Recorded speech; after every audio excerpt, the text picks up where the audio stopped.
What thing are you still salty about? I took my daughter to the ER and the doctor told me it was nothing, when it clearly wasn't nothing. My daughter was 6, always full of energy and laughter, but suddenly she started looking tired all the time. At first I figured maybe it was just school wearing her out, but she kept saying her stomach hurt, she wasn't eating much, and at night she'd wake up crying about stuff that didn't even make sense, like bugs in her room, shadowy figures, things she'd never really worried about before. By the 3rd day she was running a low fever. As a mom, you get this gut feeling when something's not right, so that afternoon I finally took her to the ER. We got there and waited. She sat next to me, leaning on my arm. I kept whispering it would be okay. When the doctor finally came in, she looked tired, like she'd had a long day already. She smiled and tried to be reassuring, but I could tell she was just going through the motions. She listened to my daughter's chest, asked a few questions, and then said, "It's probably a virus. Might be anxiety making her feel worse." I tried to tell her it felt different, that my daughter wasn't herself. She seemed slower, more distant, but the doctor nodded and reassured me. She said plenty of fluids and rest should do the trick. I remember holding on to that reassurance. That night though, thin. G's got bad. I barely slept. I sat by her bed watching her chest go up and down way too fast. Her face was flushed and sweaty, and her body barely moved at all. I felt that same gut feeling again, stronger now, telling me I'd made a mistake by leaving the hospital. 2 days later, everything fell apart. My daughter couldn't even sit up. She was pale, her lips dry and cracked. She felt hot one second, freezing the next. I scooped her up and ran to the car, yelling for my husband to hurry. She went limp in his arms on the way inside the ER, and that's when I started panicking. This time a new doctor saw her, and the moment he took one look at my daughter, his face changed. His eyes got serious and worried. He started shouting for nurses and other doctors. Within minutes, there were machines and IV lines everywhere. It felt like being in the middle of some awful movie,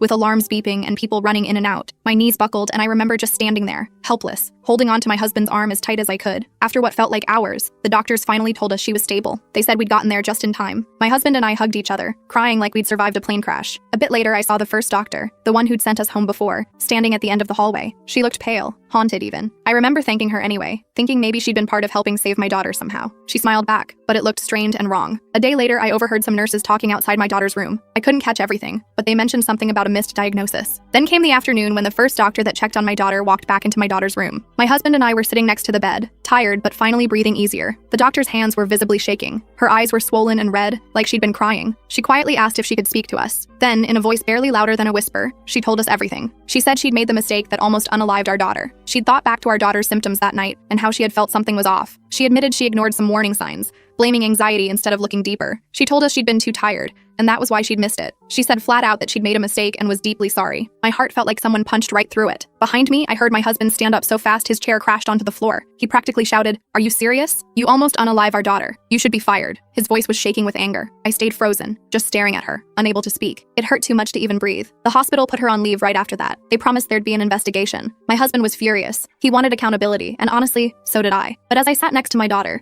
who was now slowly getting better, I realized there were more important things to focus on. Still though, her license should be revoked.